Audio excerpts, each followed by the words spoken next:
केंद्रीय सामाजिक न्याय और अधिकारिता मंत्री डॉक्टर वीरेंद्र कुमार ने अपने संसदीय क्षेत्र टीकमगढ़ में आम नागरिकों की समस्याओं को सुना और अधिकारियों को उनके निदान के निर्देश दिए। केंद्रीय मंत्री वीरेंद्र कुमार ने आवेदन देने आ रहे लोगों को नसीहत दी कि आवेदन देने वाले व्यक्ति पैर न छुएं, हम सभी का बराबरी से सम्मान करते हैं।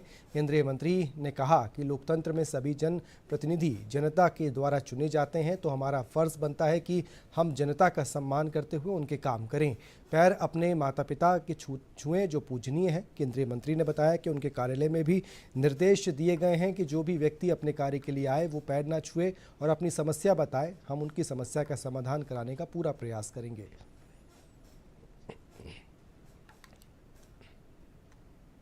लोकतंत्र में जनप्रतिनिधि जनता के द्वारा निर्वाचित होता है। ये जनप्रतिनिधि की जिम्मेवारी बनती है कि उसके पास आने वाले जो लोग हैं उनके सम्मान को कैसे बरकरार रखा जा सकता है। क्योंकि लोग जब अपने किसी काम को लेकर किसी जनप्रतिनिधि के पास जाते हैं तो एक होड़ सी लगती है जनप्रतिनिधियों के पैर पड़ने की, उसके बाद फिर अपने काम के लिए कहने की। मैं इस दृश्य को देखता हूँ तो मुझे बहुत दुख होता है। मैंने तय किया कि कम से कम दूसरे स्थान पर नहीं, मैं अपने यहाँ से अपने कार्यालय से इस बात की शुरुआत करूँगा। लोगों को इस बात के लिए प्रेरित करूँगा कि आप मेरे पास जब भी आएँ, कोई व्यक्ति पैर ना छुए, आकर सम्मान के साथ बैठे, अपनी बात रखें, मैं आपकी समस्या सुनूंगा। मुझे भी जितना भी सार्थक प्रयास होंगे वो सार्थक प्रयास करके उसके निराकरण के लिए प्रयास करूँगा। इससे पहले रक्षा मंत्री के बारे में भी आपको बताएंगे, लेकिन आज देखा जाए तो टीकमगढ़ में केंद्रीय मंत्री ने एक दिशा समिति की बैठक भी ली है और इस बैठक में क्या कुछ निकल कर आया है। टीकमगढ़ से सुधीर जैन इस वक्त हमारे साथ जुड़ गए हैं। सुधीर, ये बताइए कि किस तरीके से ये बैठक महत्वपूर्ण रही, किन विषयों पर चर्चा हुई, क्या कुछ दिशा निर्देश दिए इस दिशा बैठक में केंद्रीय मंत्री ने? आदित्य जी, मैं बता दें कि टीकमगढ़ प्रवास के दौरान केंद्रीय मंत्री ने आज दोपहर में जिला कलेक्ट्रेट में कार्यालय में जिले के समाज अधिकारियों की बैठक ली और जो केंद्र सरकार की योजना है जनता के हिस्से थी उन पे एक एक करके समीक्षा की। पहले तो उन्होंने प्रधानमंत्री आवास के ऊपर समीक्षा की, शहरी एवं ग्रामीण के कितना टारगेट था, कितने समय में उनको बना के देना था और कितना काम पूरा हुआ है, और जिन्होंने लापरवाही की उसमें जांच के उनके आदेश दिए उन्होंने। दूसरी, जल जीवन मिशन पे समीक्षा की गई, जो प्रधानमंत्री जी की महत्वाकांक्षी योजना है। और बुंदेलखंड में देखा जाता है कि पेयजल के लिए लोग मीलों का सफर करते हैं जब उसमें पानी लाते हैं, तो ये बड़ी योजना है जल जीवन मिशन, जिसमें हर घर जल पहुंचाने का जो लक्ष्य है उसके विषय में भी उन्होंने बातचीत की कि जो टारगेट मिला है उसको समय सीमा में पूरा करना है।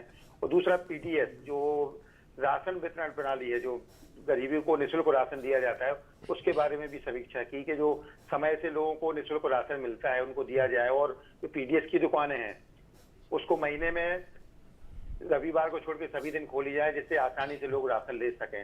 इसी प्रकार अलग अलग विभागों की समीक्षा बैठक की और अधिकारियों को दिशा निर्देश दिए गए कि वो अपना काम जो लक्ष्य उनको दिया है समय से पूरा करें। जी आदित्य जी, एक चीज और बताइए, बुंदेलखंड को लेकर मोदी सरकार बहुत गंभीर नजर आ रही है। हाल में खजुराहो पहुंचे थे प्रधानमंत्री और वहां पर केन बेतवा लिंक परियोजना का शिलान्यास किया। बड़ा दावा यह है कि एक बड़ा क्षेत्र बुंदेलखंड का न सिर्फ इसको सिंचाई मिलेगी बल्कि पेयजल भी मिलेगा। ऐसे में जल जीवन मिशन की अगर बात करें तो उसको लेकर किस तरीके से टीकमगढ़ और उसके आसपास के इलाकों को लेकर केंद्रीय मंत्री गंभीर नजर आए हैं?